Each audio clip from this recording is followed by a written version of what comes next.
the final result. That's what training is the ability to reward successive approximations toward a goal. And so here we're starting to reward forward steps.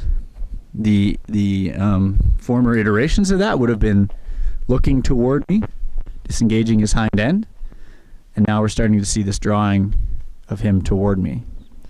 And that will create more and more release in his body. You'll start to see him wiggle and shake and loosen up.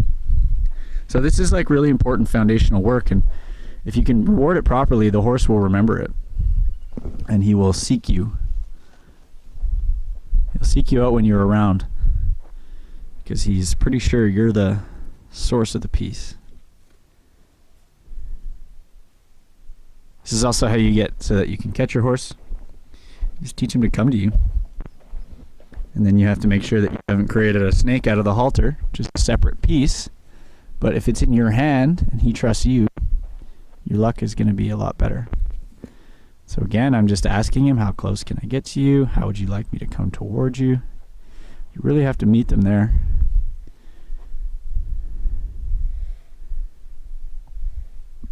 Letting him smell me. And I'm not trying to be sneaky or uneventful, but I want to be smooth and consistent, just have an integrity in my movement that allows him to be able to understand what it is I am. There's no reason why you should think that he understands what you are at all. You don't understand what you are, so how should he?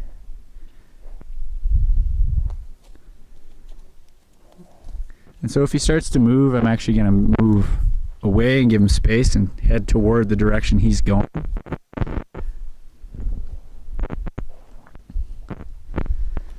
So in a way, I'm teaching him to stand, but I'm teaching him a way it's kind of in the future of both of our visions. So if he heads the direction he's faced and I go this way, what's going to happen is he's going to see that I'm headed this way, and he's just not going to go that way.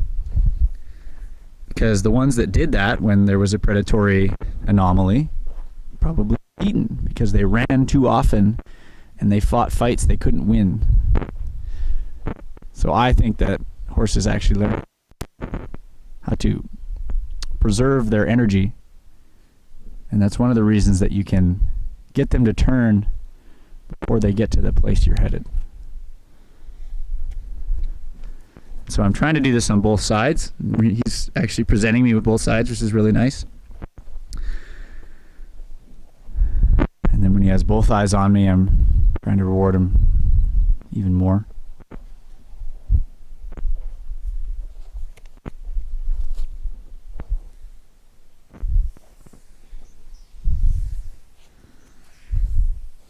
I think what I'll do is, once I've gotten to the point where I can halter this horse comfortably and saddle this horse comfortably, I'll actually saddle my riding horse and we'll do a little pony work and drag him around a little bit, do a little bit of halter work from the horseback, because that's going to be one of the things these horses need to be able to do.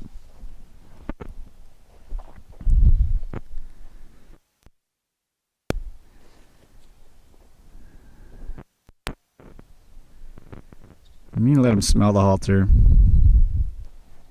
You let him engage with it, just figure out what it is, more or less what it isn't. He doesn't ever really figure out what it is, but he can figure out what it isn't, and that helps him. Because, it's very snake-like. And horses and humans both share common ancestors who got eaten by snakes. They're probably the common predator of tree-dwelling apes and whatever the mammals are that we share as a common ancestor they had to contend with halter shank like predators. So I give him a chance to figure out that it's not a snake, and in a way that doesn't cause him to spook. Again, there's no reason to assume that he should understand this thing. And so if you teach him what it isn't, he will stop worrying about it. And what you're teaching him is that it isn't something to worry about. So I just slowly drape it over their shoulders. I'm not going to catch him. I'm only going to put the halter on if he doesn't evade. So I'm introducing him to,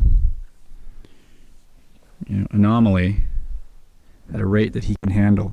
And then once you have a hold of the shank, you can kind of direct their head a little bit and use it as an aid.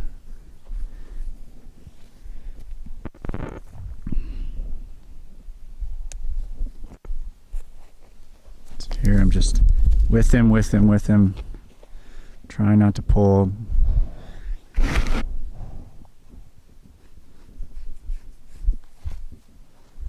And try and work on both sides. So these horses have been haltered, but as you can see, they're not just ready to put their head in the halter. I'm just going to ask him to lower his head by applying a little weight around the top of his neck with the halter shank in the halter. You want to really only tolerate and only reward behaviors that you really want him to have. So I'd like this horse to have his head, around the height of his withers. So he starts to figure out that he has to put his head down to put the halter on. And again, you're rewarding successive approximations. So tiny steps, little movements lower in the direction you're looking for.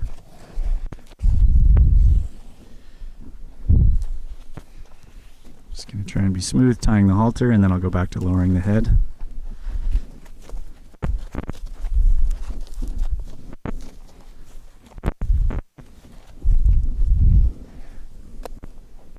Again, it's those transition points, transition phases that green horses have trouble with.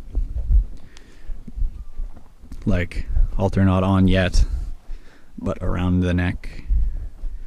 Just going to bring this horse a little closer and just going to work on lowering his head and getting him responding to what will eventually be the reins.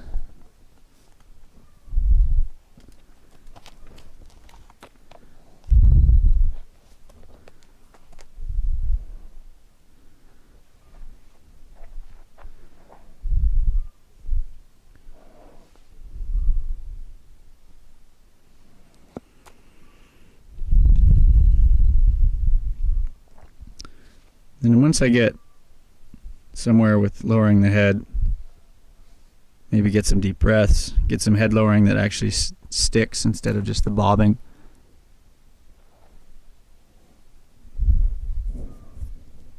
I'll actually move into leading them by their feet with the shank, which I find to be very useful as well, because you're introducing them to their feet individually, which you need to do.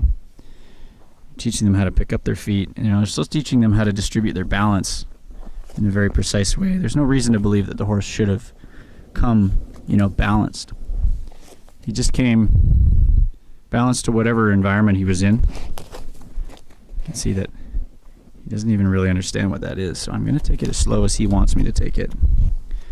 Again, you're listening to the horse, and you're trying to give him opportunities to be correct.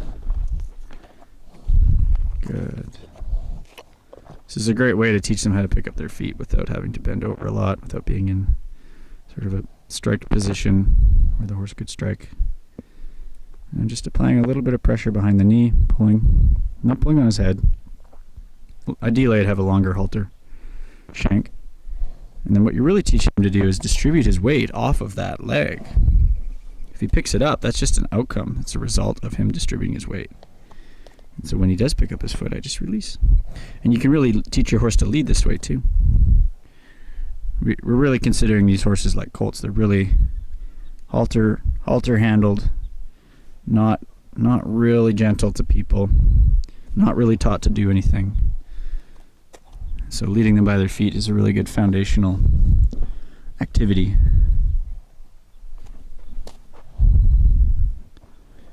I'm going to work at it until I get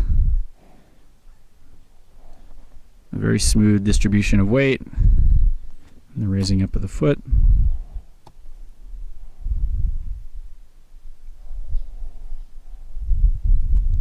Good.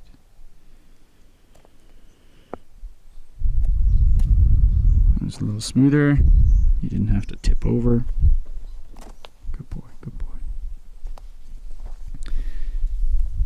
And so he got the concept, so I'm going to move on to another leg. I don't want to drill it yet. I want to move into really finite movement because we're just introducing concepts to this horse.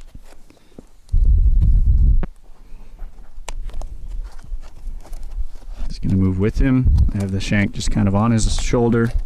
I'm just petting him with it until he actually leans away and I find a little bit of release in his body and through his head. I'm asking him to lower his head at the same time.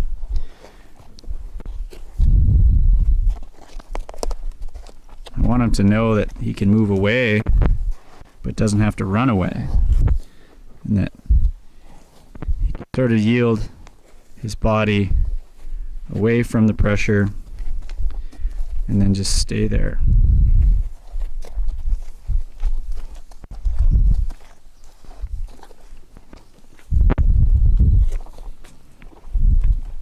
So there are little micro releases in my movement here, lowering his head. When his head lowers, I release.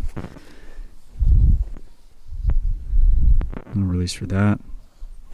Just a slowing down of the movement.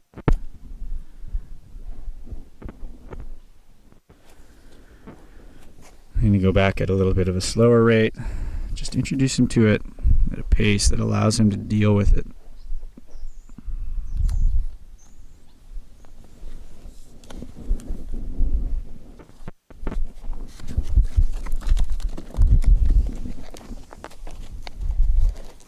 And use those instances as indicators of how he really feels, and then go back to a point where he's comfortable and start blending those comfortable points with the uncomfortable points.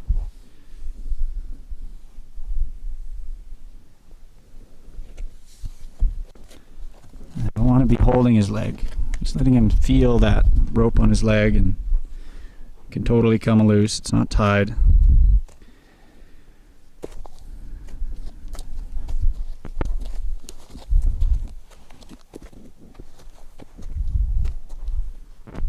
This is a great way to teach your horse not to get tied up in the fence either, so that when he does get his leg through the fence, they all do, that they can get it out again by relaxing.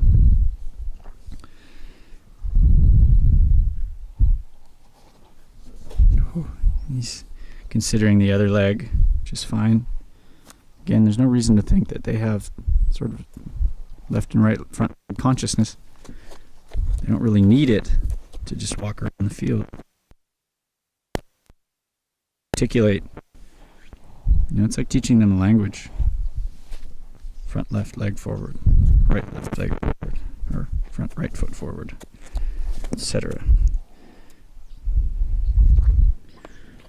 And then I'm trying to make it simple for him so that he's not anticipating questions he can't answer or that are too complicated. All I want him to do is take a little weight off of that foot.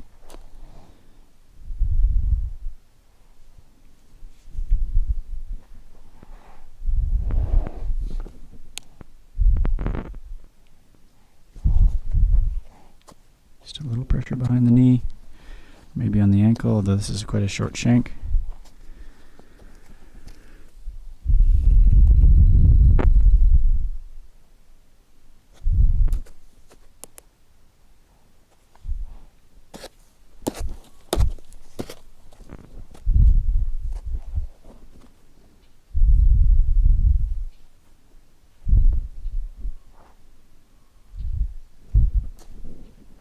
That's all I'm asking for.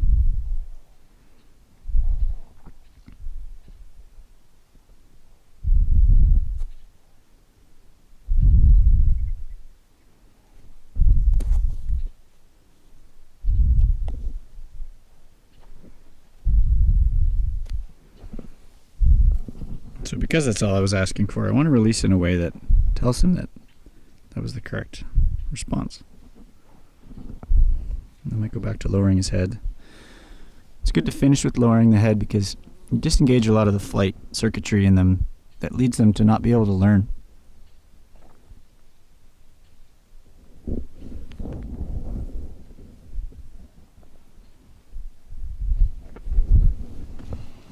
So we're getting a little bit more comfortable, him and I, and let's start introducing him to pressures at a higher level, say with the shank, just petting him with it. Trying to pair these all with lowering the head, having him lean away. You don't want to teach him that he can lean into you and push into you with his shoulder. So if he steps away, that's fine.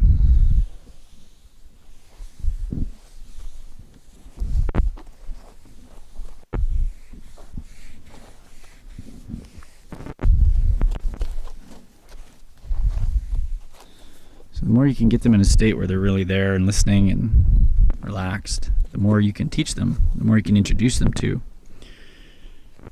And if they're in a frightened state, then your goal is to get them in a state where they're not frightened anymore before you teach them anymore.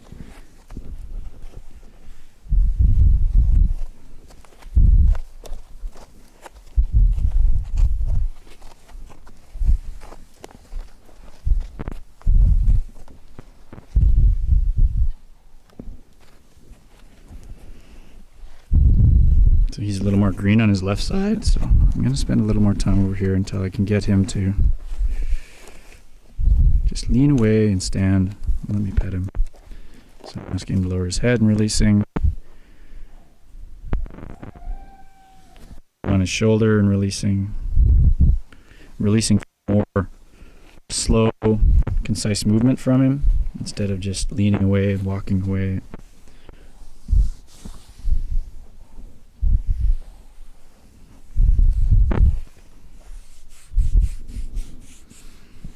I'm just petting him with the shank while lowering his head with my hand on the halter. Just draping the shank over him. Just getting him introduced to stuff on his back, which is his primary job in life. So you want to introduce it to him in a gradual way.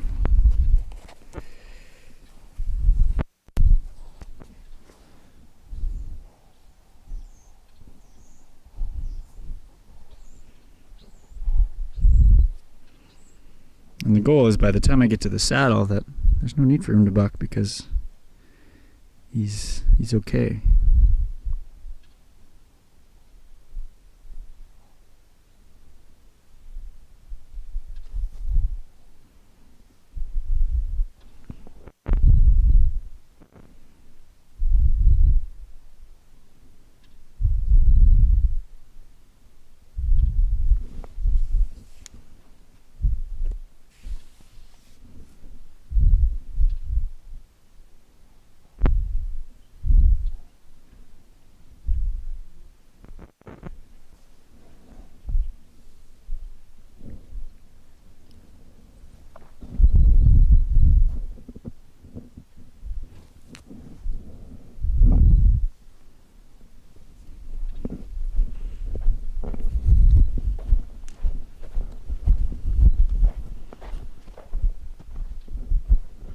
Probably gonna lose battery soon, so this is a good place to stop for now. I'm gonna saddle the horse and introduce him to the saddle, and I have 3 other horses to do that with, so you'll probably see that on a video in the future.